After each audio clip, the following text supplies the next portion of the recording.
Ashama harka fuunee daawwattoota asnaa YouTube bakkuma jirtanitti nageenya waaqayyoo isiniif abaayatu nagaa keessanii kan biyya keessaa kan biyya alaa bakkuma jirtanitti nageenya waaqayyoo isiniif abaayatu baga ayyaanarraa haftanii isiniin jedha kaleessa ayyaanadha akkasuma har'ammoo yaa'uga xiqqoo tiraafin hin namamu baga irra haftanii isiniin jedha baga ayyaanarraas immoo haftanii isiniin jedha baay'een isin jaaladha.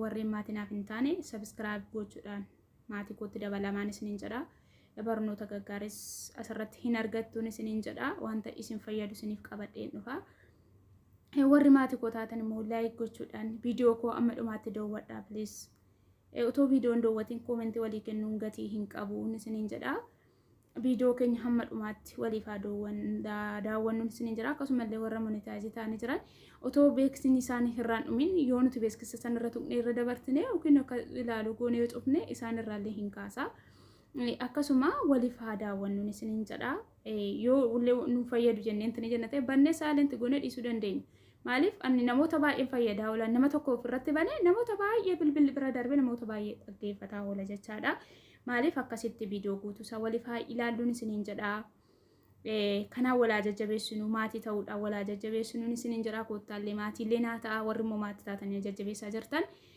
galatoomaan isiniin jedha baay'een isin jaaladha guddaa galatoomaa har'a immoo gorsa gabaabduu tokko qabadhan isiniif dhufee jira akkuma shamarran biyya arabaa keessa jirtanii anillee akkuma keessan biyya ormaa keessa jira akkuma argitan gollaa ormaa waa baay'ee nama godha jechaadha. Egaa guyyaa kaleessaa isinillee yookiin fataa jettanii ayyaanarra ooluu dandeessu ani garuu akka guyyaa kaleessaa bakka ta'e tokko deemee baay'ee gaddee ture maalidha jechuu dandeessu baay'ee namatti dhaga'ama akka hamma dubbadhu kan namatti kaleessa dhugaa handa'uma bifti koo baay'ee na gurraacha jira kaleessa baay'ee natti dhaga'ame ture maaliif hoo jettanii obboleettii keenya tokko madaamiin ishii midhaan hin kennituufi ture midhaan hin kennituufi bilbila hin qabsiistuun bakka midhaan hin kennituufi baay'ee siqaa agarsiisti ture batalaa ijoolleen keenya biyya arabaa jirtan jara duukaa intini jettan yeroo isaa waan hundumaa isin intinedhan ishii yoo isin jettan mataa irratti isaan nama ba'u barbaadu nama mataa gadi qabatu isaan hin jaalatan nama malsiitti deebisu jaalatuun isaan nama malsiitti deebisu jaalatuun maaliif ishii yoo jenne baay'ee mataa irra nu ba'u barbaadu maaliif dhugaa baay'ee natti dhagaameera dhugaa kaleessan baay'ee gaddaa ture jechaadha dhugaa namni ayyaana dabarsan garuu kaleessa baay'een gaddaa ture kaleessu viidiyoo mucayyooma sana faana viidiyoo nan seena jedhee yaadeen egaa jarri immoo intini way dikkisanii jiru akkati seenu dhabee gisee baay'ee gaddee ture guyyaa kaleessa yoo rabbi na gargaara ishii waliin illee viidiyoo seena guyyaa tokkicha akkuma tasaa ta'e yoo intini jedhee yaada afaan shirraa yoo dhageessan baay'ee siin gaddisiisa maaliif bilbila illee hin qabsiistu dammoo nyaata illee hin kennitu nyaanni hin jiru saatii barbaaddetti ofiishiitiin kaati saatii barbaaddetti yeroo kaate ofiishiitiif yoo barbaadde goodaadhaa fayyadamti yoo barbaadde immoo jechifattee fichisiifatti garuu sarraatan nyaata hin qabdu maaliif kuni nuti sila mataa gadi qabannu fida biyya keessatti illee akkuma argitan baay'ee gadda baay'eetu jira biyya ormaatti illee dhufne maaliif keenya nuuf maaliif milkaa'uu dadhabna garuu anan garuu baay'ee natti dhagahame baay'ee isinillee yaada keessan keessa gashaame akkamitti maaliifidha nuti mee baqa akkuma kana baqa namni zummadhee yoo mataa gadi qabatan sirrii namaan dhufu jechaadha mucayyoon kun waan mashiin jette eeshi jetti mee batalaa hundumti keenya gola arabaa keessa jirra namni har'a guyyaa guyyaatti namni algaa geeddartan jirtu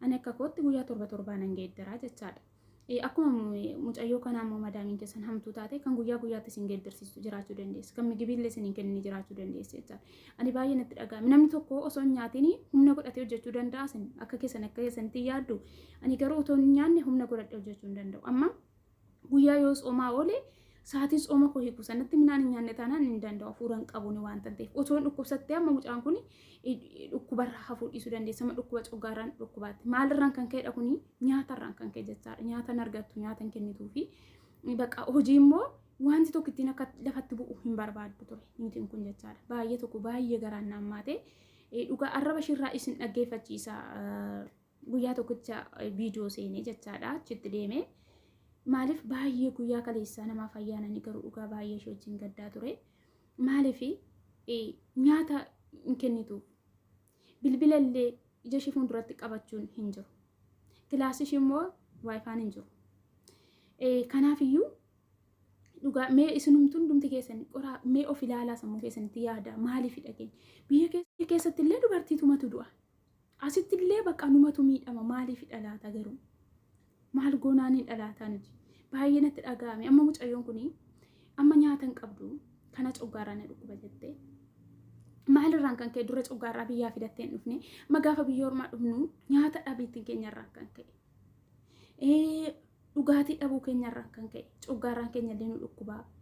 Bakka bifti keenyallee geeddarama. Mucayyoon sun kun iddoon kun shi keessa darbee gurraacha. Maaliif sila keessa ishii godaatii qabuuf jechaadha. Sila keessa ishii miidhamaa ta'eef jechaadha.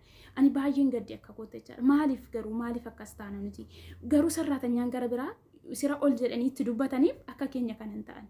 Nuti sila garaa laafnuuf, sila zummannuuf jarrillee baay'ee nurratti hin tani. Yoo namni akkasitti otoo nyaata nyaatiin hojjettan jiraatan osoo nyaata nyaatiin hin hojjetiin dhugaan isiniin jira.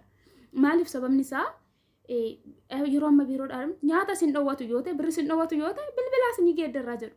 Maaliif mucayyoon kun garuu namarraan darba dabarsaadha kan ishiin mana kana galte jechaadha. Mana namaa deemteetu akkasuma mana namaa sanaa sarraatanyaa wajji walii galtee dhabnaan mana namaatti achumaa niitiin nuti sun mana namaatti geeddarte jechaadha. Amma isheen kun immoo nyaata ittiin kennitu. Un hojjechiifatti malee abadan nyaata ittiin kennitu. Nyaanni hin jiru ishii bira. Namatu achi bukkee jirti sarraatanyuma gara biraa taate bakka yeroo amma ishiin kaatutti fiigdee dhattee achiitii qammasti. Misaas illee yoo argatte kan majarra sun nyaatanii irraa fee bakka ishuma qammasti bakka saatii misaa isheen nyaattu akka Itoophiyaa saatii tokkotti misaa nyaatte jechaadha. Ishii misaa yoo argatte jechaadha. Yoo dhabde immoo summettee mantaniitti. Isoyyuu nan salaata jettee kilaasii ishee deemte jechaadha. Nan salaata jettee kilaasii ishee deemte yoo argatte jechaadha. Nan salaata jettee kilaasii amma ammee salaattaayyuu naan jetti. Amma ammee salaattaa naan jettee. Maaliif bakka salaatuun immoo dirqama. Maaliif yeroo azaan jedhe dirqama salaatti waanta ta'eef amma ammee salaattaa maal salaattaa naan jetti. Bakka baay'ee tokko hin dhiphatti.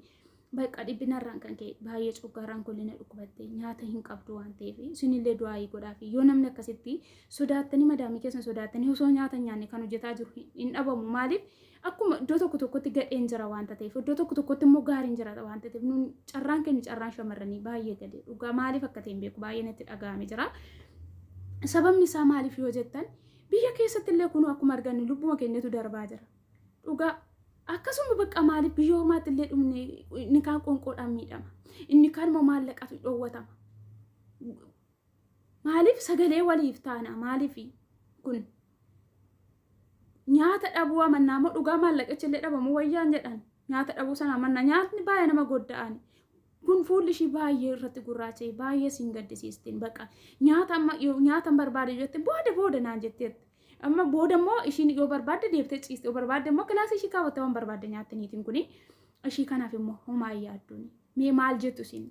Maaltu isinitti dhaga'ama akka keessanitti? Tan akka kootu baay'ee natti dhaga'ame dhugaa. Amma gaafa lammatama deebi'ee dhaqu na danda'ame waanuma qaburraan baaziliin illee bitaaf jedhee nan yaada. Maaliif sababni isaa fuulli ishii baay'ee garaa naammeessira waan ta'eef hin argitu viidiyoo isiniif waraabaa. Baay'ee tokko baay'ee natti dhaga'ame jira dhugaadha. Akkanumallee maallaqa ishee karaa baankii maallaqa keenya ergin siif hin ergallee jedhe baay'ee jajjabeessee ture kaleessa jechaadha. Baay'ee bakka baay'ee natti dhaga'ame. Kaleessa namni hin nyaate hin dhugaa maatii isaatiin bagaggeessa jira. An dhugaadhaan sinitti maatii kootiin bagaggeessa hin jenne hiriyoota kootiin illee bagaggeessan hin jenne. Maaliif baay'een gadde kaleessa jechaadha.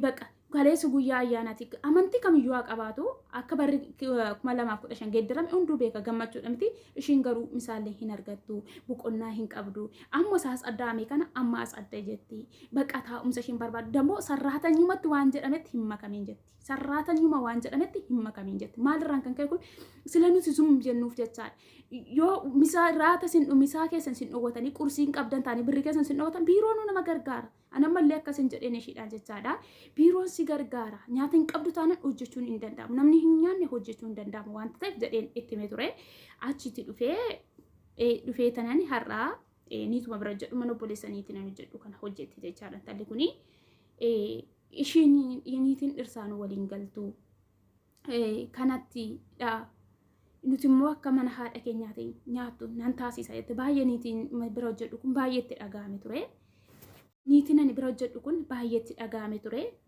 viidiyoo taddana jalaa citeeffama sin jedha niitiin bira hojjedhu kana barii ganama ka'ee tanaan qursii hojjedhe yeroon qursii hojjedhetti ittan dubbadhe ture maaliif akkas gootii isin rabbiin hin sodaattanii jedhee tanan itti dubbadhe ture rabbiin hin sodaatanis maaliif akkas gooti in salaatti miti in soomti miti yeroo ramadaan dhufenuma soomti miti maaliif akkas gooti jedheen gaafadhe ture gaafan gaafadhu ishiin kan dhirsaaf dadhabsiistedha wanta ta'eefi mana haadha kootiiti akka ishiin achi qursis rabbi isaas fayyadamtuun taasisa minaaminaan jettee baay'ee tokko dhugaa baay'ee aareerran kan ka'e nan gaafadheeniiti maaliif akkas gooti yoo hin barbaadu ta'e hin deebistu namni sarraatanya barbaadu baay'ee jira jedheen gaafadhe jechaadha.